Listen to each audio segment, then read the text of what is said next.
everybody in here? Welcome to another draft here on Seems Good Magic. My name is Sam, and I'm glad that you're here. We got a Griselbrand and a Resto Angel. So, if Griselbrand wasn't in the pack, I would take Resto Angel. And I might still take it. I mean, it's a fantastic card. But don't you just have to take Griselbrand? Like, just the hopes of, like, Unburial Rites or Torrent of Souls just makes it, like, so good. I mean, I would normally take Dinrova Horror. So if neither of these two cards were here, I'd take Dinrova Horror. Foil Griselbrand? I mean, I just have to take Foil G-Daddy, right? But maybe I just have to take Resto. It's so good. Yeah, I'll just take Resto Angel. I don't know if this is right or wrong. Yell at me in the comments. But, yeah, I don't know. Here we just take, like, Agni Warp, probably. I pretty much just, like, want to be a blue-based control deck. That's just where I want to be in this format. Yeah, I mean, there's really nothing else to it there. Again, if I took Griselbrand, I would take Agni Warp. If I took Dinrova Horror, I would take Agni Warp. If I took a Resto Angel, I would take Agni Warp, so that's kind of where it's at. And now we get an Esperland, a Rox War Monk, and a Grixis Slave Driver, as well as an Augur Spree. Augur Spree is pretty good. I think I'm just gonna take an Arcane Sanctum. One of the most important things in these decks is just having mana, so I'm gonna go ahead and take the Sanctum. You could also take the Monk, like, that's totally reasonable as well, but it's not as good, I would say. So Ghostly Flicker, Centaur Healer, Spire Monitor. I think we just take the Falcon Wrath Noble. So you could take Centaur Healer here, if you want to be like white, green, blue, like Bant, for instance. But I don't think it's good enough all the time. Like, I think Falcon Wrath Noble's pretty good, so I'm just going to go ahead and take it. Yeah, I mean, so this is kind of where I think the format's devolved to, unfortunately, is I think the format has devolved a little bit into just, like, forcing a control deck. The aggro decks seem to be open. People seem to be on the fact that the control decks are the best decks, so that kind of seems to me where the format is. I don't know if that's good. I don't know if that's bad. I don't know if that's what they thought the format was going to be like. I don't know. Here we get a Flicker Wisp, which is going to be excellent. Oh, a Dinrova Horror. Jeez, Big Daddy. I wonder if Dinrova Horror is better than Flicker Wisp. I think it is. I think Dinrova Horror is better than Flicker Wisp. Yeah, I mean, don't get me wrong, a 3/1 flyer for 3 is good, but the double white requirement's pretty heavy, and we do want to be base blue-black, so I think I'm just going to take the Dinrova Horror. Augur Bolas, Grizzly Spectacle it is. So yeah, well, I mean, we're pretty happy here. We could obviously have been like white-green tokens or whatever, but Grizzly Spectacle, Falcon Wrath Noble, Agni Warp, Dinrova Horror. This is the deck that, like, this is the deck that, like, most wants Signets, too. We could take an Orzhov Guildgate here, but not super necessary. I mean, we're probably playing white just because Resto Angel is so powerful, but we don't have to. I think we just take a Sin Collector or Forbidden Alchemy here. It's one of these two. With Resto Angel, I'm tempted to take Sin Collector, so that's what I think I'm going to go ahead and do. Grixis Slave Driver is awesome in all of these decks. Very happy to play one. Even happy to play two. You get a lot of things like Forbidden Alchemies, Pilfered Plans, things of that nature. So if if you're ever in a spot where you have to discard your opponent's Dinrova Horror, stuff like that, discarding a Grixis Slave Driver is not always the worst. It's also a pretty good blink target with things like Restoration Angel, right? You get a free 2/2. It's not as good as Thragtusk, right? It's not as good as 5 life and a 3/3, but a 2/2 can still do some work on some boards. It can block, So pretty happy with a Grixis Slave Driver. It's one of the ways to help you stabilize, because the reason it's so good at stabilizing is just because you can slam it at like 4 life, and if your opponent removes it, you still have a blocker. So, I mean, it's great in that spot. Gonna take a Pit Keeper here. I think it's like a very good 2-drop in these decks. So, very happy to have it. Especially since these decks seem to be like fairly heavy on the creatures. Your creatures just also are kind of your spells, right? Like your 2-drop happens to get you a creature from your graveyard to your hand. Your 6-drop happens to like make them discard. It's kind of like that. It's Rewind or Rock's War Monk. The Monk's great, but only if you can cast it, and we're probably not in the range of casting it, so I think I'm just going to take a Rewind here. Core Skyfisher is reasonable, but I mean Rewind I think is like actively pretty decent. I'll take a Stony Sounds because I don't want, I don't want Tron to kill me or whatever. I guess it's actually good against Affinity, not Tron, right? Yeah. Alright, well, good against Affinity, not Tron, that's okay. If we're playing Sin Collector, we're certainly playing Resto Angel, especially with Pit Keeper, Grixis Slave Driver, Dinrova Horror, so pretty happy here. Signets are very, very good in these decks. I play one Aether Toe. Not really looking to play more than one. This card's playable, but not fantastic by any means. Two Fixers is kind of where we want to be. So my strategy with the Fixers is that if you can somehow gather 2 Fixers per pack, 6, you're basically getting to play an entire color for free. Restoration Angel, Vampire Nighthawk is a little insane. Dinrova Horror, could this pack be any better for us? I think we just take the second Resto Angel, to be honest. Don't get me wrong, Vampire Nighthawk's insane, but I don't think it's better than Resto Angel.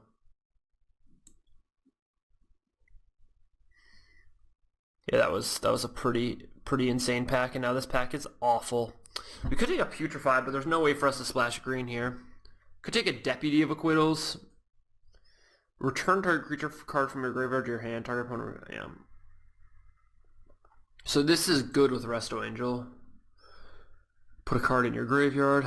Alright. It's one of these two or Deputy of Acquittals. I don't think we're playing Putrefy, right? Putrefy is probably the best card, though. This is just such a bad pack for us.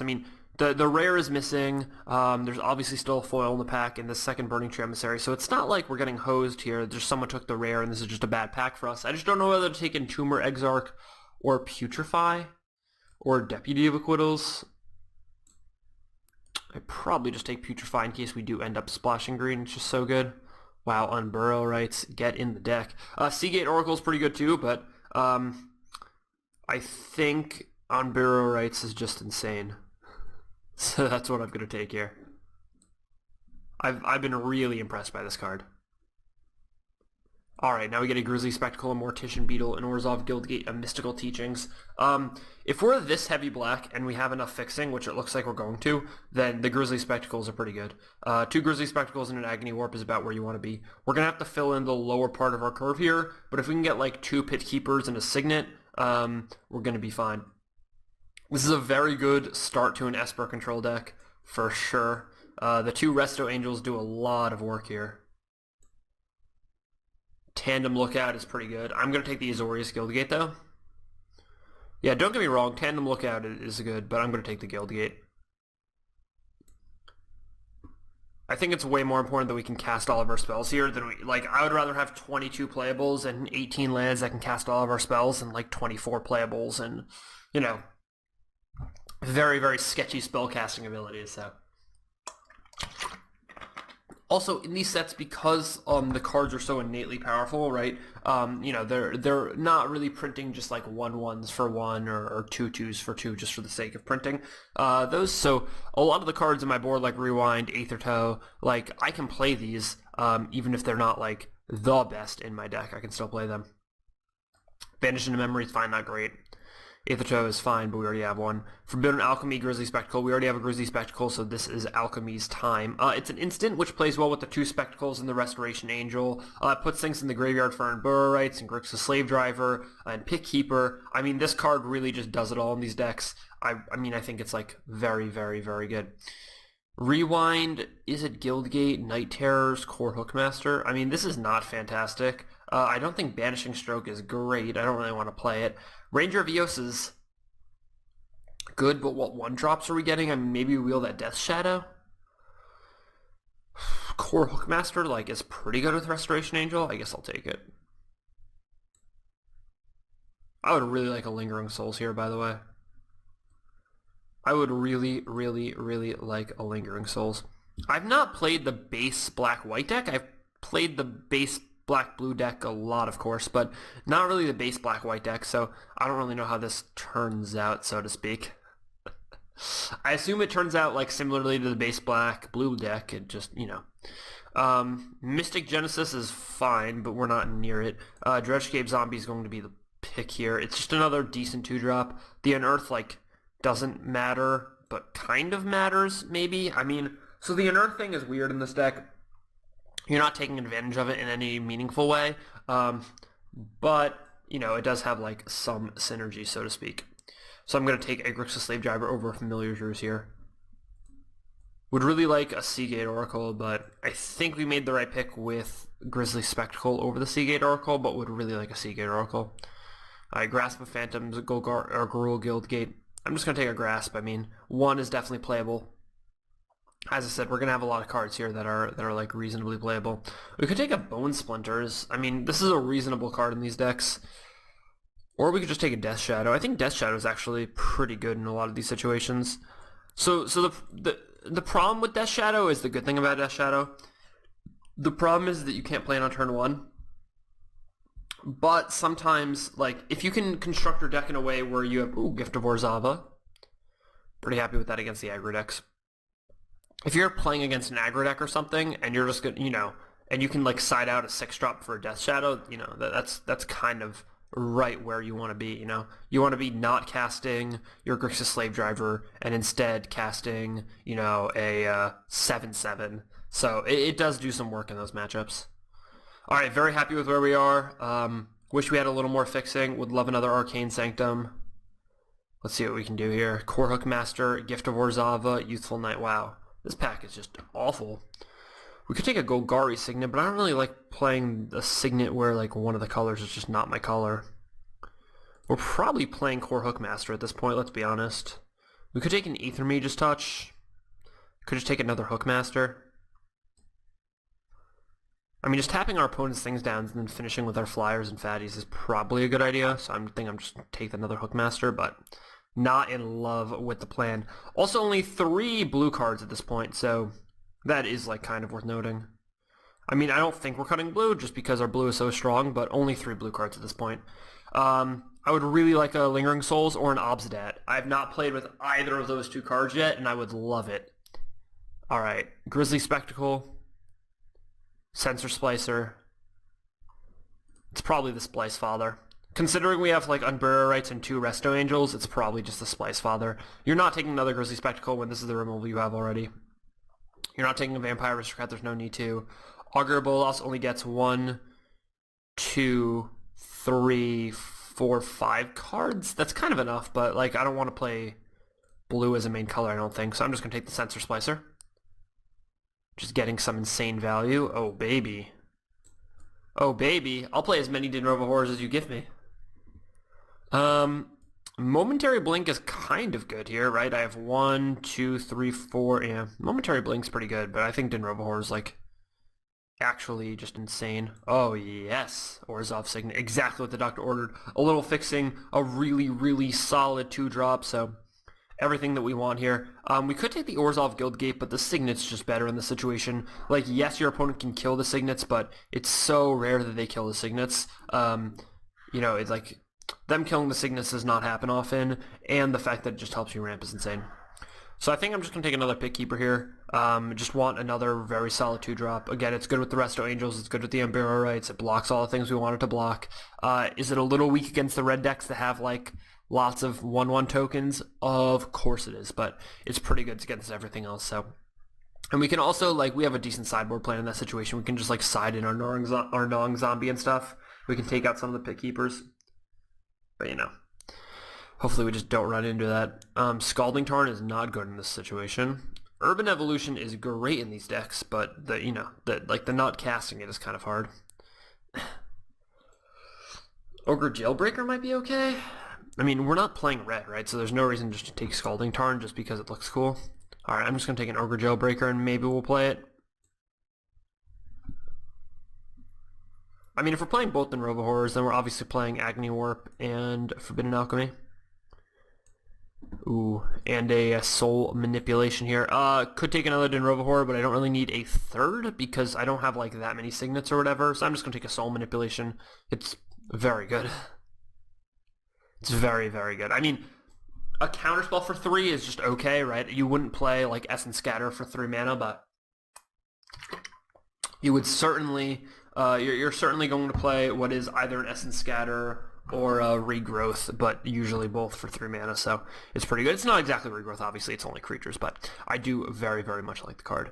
This is turning out into an excellent deck. We did not quite get there on the fixing as I had wanted to get there, but the pack's still kind of young. We could still get there. Another Agni Orb is the way to go here over Falconwrath Noble. I would take the Noble, normally, I think, but I think we might be a little light on removal, so I'm a little worried about that and kind of want to take the Agni Warp. This gives us... What Agni Warp does do is it makes our mana a lot more difficult. Ugh, yeah, that's a little worrisome. Could take a Momentary Blink. And I think we just take Agni Warp. Really wanted a gate in that spot. Didn't get the gate. Just going to put a Lone Missionary in the sideboard again. There are matchups it's good against. We already have 1 Gift of Orzhova, so I don't think we're really siding in 2, even in the right matchups. Gift of Orzhova was something that I really, really liked in Gatecrash Limited. I thought this card was just insane. Did a ton of work. Was this Gatecrash? I think it was Gatecrash. Yeah, it did a ton of work, but here it's not really the same. Augur Bolas now gets 1, 2, 3, 4, 5, 6, 7 cards. That's like a lot of cards suddenly. Wow, Augur Bolas is doing... Oh, yes! Wow, that is what that... Oh my lord. Augur Bolas does serious work in this deck now, right? 7 cards out of 40. So, and you get to look at 4. Oh, you only get to look at 3. So we need to be at like 15, whatever. We're never getting to that amount of spells, so I'm not really worried about it. It's another Pit Keeper or an Augur. I think it's probably just another Pit Keeper, maybe. It's just better late game than Augur is.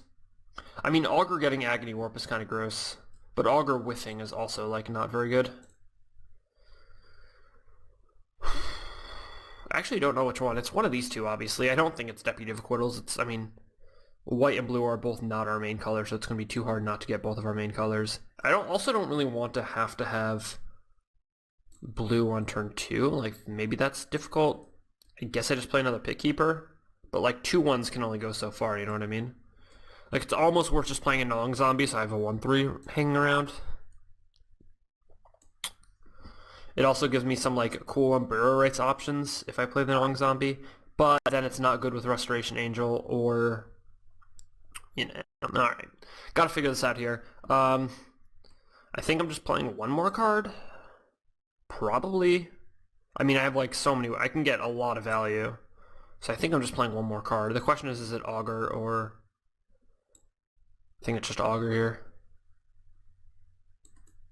Alright, so now 2 lands. I don't think I'm playing 24. Like, I don't think I'm counting the Orzhov Signet as a full land when I have this many 6 drops. Alright, 1, 2... Okay, so what do we have for blue lands? We have 1, 2, 3 blue right now, and we probably want 6 blue.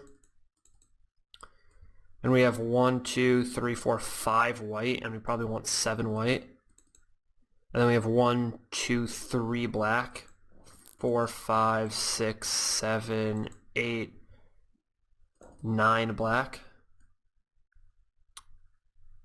1, 2, 3, 4, 5, 6, 7, 8, 9 black. Yeah, and we have 1, 2, 3, 4, 5, 6 blue. We probably want 1 more blue and 1 more white or 1 more black. The thing is, we only need double black for the spectacles, but those are really important. Ugh. I guess 1 more white. This is fine. Alright, I mean, maybe I should be playing 10 black. I don't exactly know. Anyways, thank you everybody so much for watching, and see you for round number 1.